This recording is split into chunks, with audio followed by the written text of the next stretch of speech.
अस्सलाम वालेकुम नाज़रीन, सराबर कदाब से मुखातिब है। 8 फरवरी 2025 यानी 8 फरवरी 2024 के बाद एक साल हो गया है।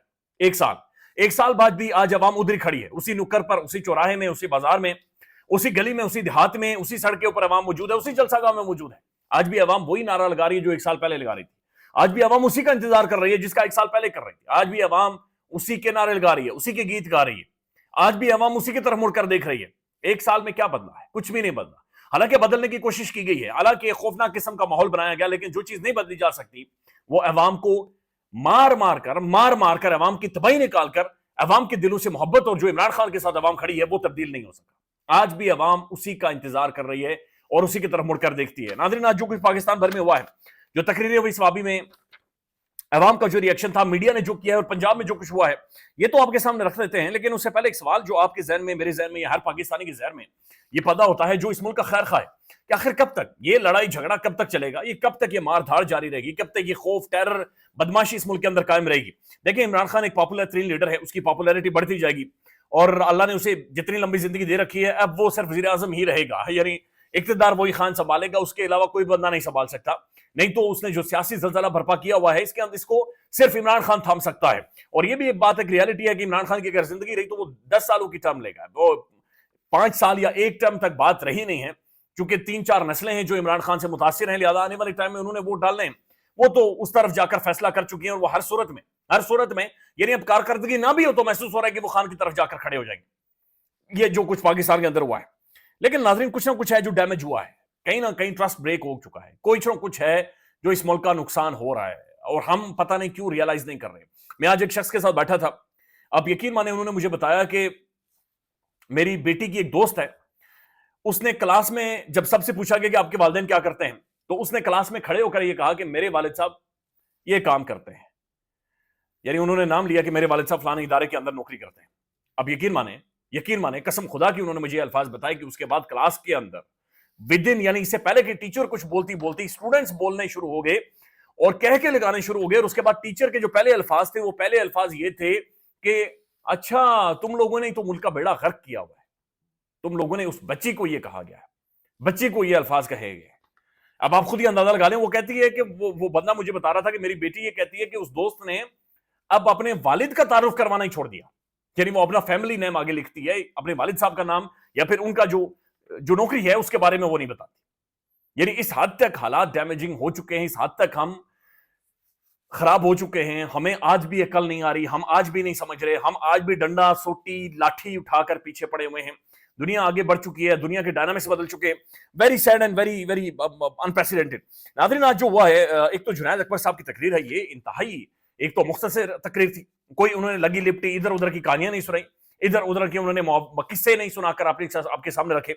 उन्होंने कैटेगोरिकल बातचीत की, पाकिस्तान के इदारों को उन्होंने सामने रखा है, इदारों को टारगेट किया है, और वही बातचीत जो इमरान खान कर रहा है जुनैद अकबर साहब ने की। उन्होंने अल्टीमेटम भी दे दिया, उन्होंने ये भी बता दिया कि हम क्या करने वाले हैं। लिहाजा जुनैद अकबर साहब ने कहा, उन्होंने कहा जनाब कि इदारों ने 26 नवंबर को हमारे ऊपर गोलियां शोलियां चलाई हैं, लेकिन इससे कोई फर्क नहीं पड़ेगा। इस दफा जब हम आएंगे एक दफा फिर से, तो हम पूरी तैयारी के साथ आएंगे। उन्होंने कहा कि मैं इन इदारों को बताना चाहता हूं कि हम आपसे टकराना नहीं चाहते, अवाम और आप में बहुत ज्यादा दूरियां पैदा हो गई हैं और हम नहीं चाहते कि मजीद दूरियां बढ़ें। फिर उन्होंने ये कहा कि आप पाकिस्तान के चाचा मामा ना बने, यानी आप इस मुल्क के चाचा मामा ना बने कि इस मुल्क को सिर्फ आपने ही ठीक करना है, इकोनॉमी भी ठीक करनी है, इंटीरियर भी ठीक करना है, एक्सटीरियर भी ठीक करना है, फॉरेन पॉलिसी भी ठीक करनी है, रोटी भी ठीक करनी है, साफत भी ठीक करनी है, सोशल मीडिया भी ठीक करना है।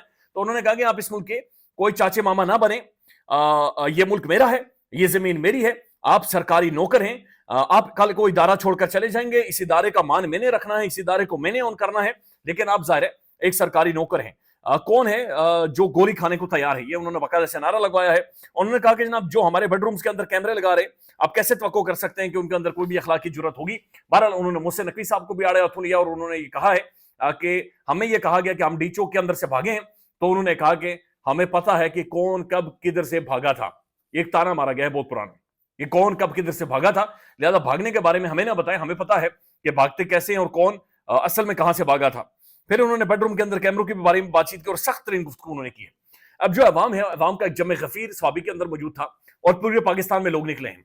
ये बात भी आप ज़हन में रखेंगे, इस वक्त तहरीक इंसाफ की जो ऑन फील्ड की आदत है, ये 3rd टियर है, یعنی عمران خان تو اندر ہے، اس کے بعد جو سیکنڈ ٹیئر ہے وہ بھی اندر ہے یا پھر انڈر گراؤنڈ ہے، تھرڈ ٹیئر ہے جو کہ باہر موجود ہے، اور تھرڈ ٹیئر میں بہت سارے ایسے چہرے ہیں جن کے آپس میں کلاشز ہے، یعنی گنڈا پور صاحب بھی بیٹھے ہوئے، ساتھ شیر افضل مروت بھی بیٹھے ہوئے. مروت کے بارے میں کچھ عرصہ پہلے خان کیا کہہ رہا تھا، لیکن پارٹی انہیں آج سٹیج کے اوپر لا کر بٹھا رہی ہے. بہرحال یہ انٹرنل میٹر ہے، کل شاید خان دوبارہ سے مروت صاحب کو گلے لگا دیں، وہ ایک الگ بات ہے. لیکن یہ ایک تھرڈ ٹیئر ہے جو کہ موجود ہے. شاید خٹک صاحب نے بھی سخت ترین تقریر کی ہے. پھر پنجاب کے اندر یہ اللہ رحم کرے لیکن یہ بڑے برے حالات ہیں جو کہ قریشی خاندان، شاہ محمود قریشی خاندان کے ساتھ کیے جا رہے ہیں. ایک تو خود وہ جیل کے اندر موجود ہیں، لیکن اس کے بعد ان کا بیٹا اچانک سے غائب ہو جاتا ہے، پھر ان کی بیٹی کو بھی گرفتار کر دیا گیا. تو یہ بھی بڑا انٹرسٹنگ ڈائنامکس ہے کہ جب بھی کوئی ایسے حالات بنتے ہیں یا تو ان کا بیٹا سب سے پہلے اٹھایا جاتا ہے یا ان کی بیٹی سب سے پہلے گرفتار کر لی جاتی ہے. تو یہ بڑی انٹرسٹنگ چیزیں ہیں جو کہ وہاں پر نظر آئی. گنڈا پور صاحب نے بھی کچھ ایک تقریریں اور بات چیت کی ہے، گفتگو کی ہے، وہ بھی میں آپ کے سامنے رکھ دیتا ہوں. لیکن اگین وہ اپنی سوال اپنی جگہ پر موجود ہے کہ عمران خان صاحب نے آج جو لیٹر بھی لکھا پاکستان کے تمام تر پرائم ٹیلی ویژن اور سوشل میڈیا پر اب وہ ڈسکس ہو رہا ہے اور اس کے بارے میں بات چیت بھی کی جا رہی ہے کہ جناب اس میں کیا ہوا ہے اور کیا نہیں ہوا. گنڈا پور صاحب نے ناظرین کچھ ایک گفتگو اور بات چیت کی ہے، میں وہ آپ کے سامنے رکھ دیتا ہوں. اور یہ بڑی سخت ترین باتیں جو گنڈا پور صاحب نے بھی کی ہیں. انہوں نے خاص طور پر تھو تھو بھی کیا ہے، اور یہ تھو تھو جو انہوں نے کیا یہ ضروری بھی ہے. گنڈا پور نے کہا کہ او کا نعرہ ان کے لیے ہے جن میں انسانیت ہو، جبکہ تم قاتلوں کے لیے نعرہ ہے تھو تھو تھو، یعنی تھوکا ہے انہوں نے قاتلوں کے اوپر. پھر گنڈا پور صاحب نے کہا ایسی ریاست جو بام بننے کے بجائے نہتے لوگوں پر گولیاں چلائے، ایسی ریاست اور ایسے حکمرانوں پر ہم تھوکتے ہیں، تھو تھو تھو. پھر انہوں نے تھوکا ہے. اس کے بعد جناب جنید اکبر صاحب نے کہا اوورسیز پاکستانیوں میں آپ کا شکریہ ادا کرتا ہوں، جب تک قانون کی حکمرانی نہیں ہوتی اپنے ریمیٹنسز نہ بھیجیں، کیونکہ یہ ٹیکس ہم اپنے اداروں کو سرحدوں کی حفاظت کے لیے دیتے ہیں، لیکن وہ ہمارے بیڈ رومز میں کیمرے لگاتے ہیں تاکہ ہمیں بلیک میل کریں. یعنی وہ کہتے ہیں کہ جو ٹیکس دیتے ہیں ہم اداروں کو دیتے ہیں کہ بارڈر کے اوپر جا کر گن ادھر کرو انڈیا کی طرف، تو وہ ہمارے بیڈ روم کے اندر آ کر جنید اکبر صاحب کے مطابق کیمرے لگاتے ہیں. گنڈا پور نے کہا کہ بزدلو یاد رکھو، جب ہم آگے بڑھیں گے اور انقلاب کا نعرہ لگائیں گے اور اپنے جھنڈے کا سرخ رنگ تھامیں گے تو تم برداشت نہیں کر سکو گے. اب جو کراؤڈ ہے یہ کراؤڈ بہت میسو تھا، بہت بڑی تعداد میں کراؤڈ تھا. جنید اکبر صاحب نے یہ بھی کہا کہ ہم نہیں چاہتے کہ ٹکراؤ ہو، ہم اس ادارے کو اپنا مانتے ہیں. اس وقت عوام اور ادارے کے درمیان بہت بڑے فاصلے ہیں، یہ ملک کے لیے بھی خطرناک ہے اور آپ کے ادارے کے لیے بھی خطرناک ہے. اس کے بعد جنید اکبر صاحب نے کہا کہ ہمیں بھاگنے کے تانے دینے والوں، ہمیں تاریخ کا پتہ ہے کہ کون بھاگتا ہے اور کب بھاگتا ہے. آپ تو ہماری خواتین سے ڈر گئے ہیں. ادارے پاکستان کے چاچا ماما بت بنے، یہ ملک میرا ہے، یہ زمین میری ہے. اب سرکاری نوکر ہیں، آپ یہ ادارے چھوڑ کر چلے جائیں گے مگر میں ان اداروں کو آن کروں گا.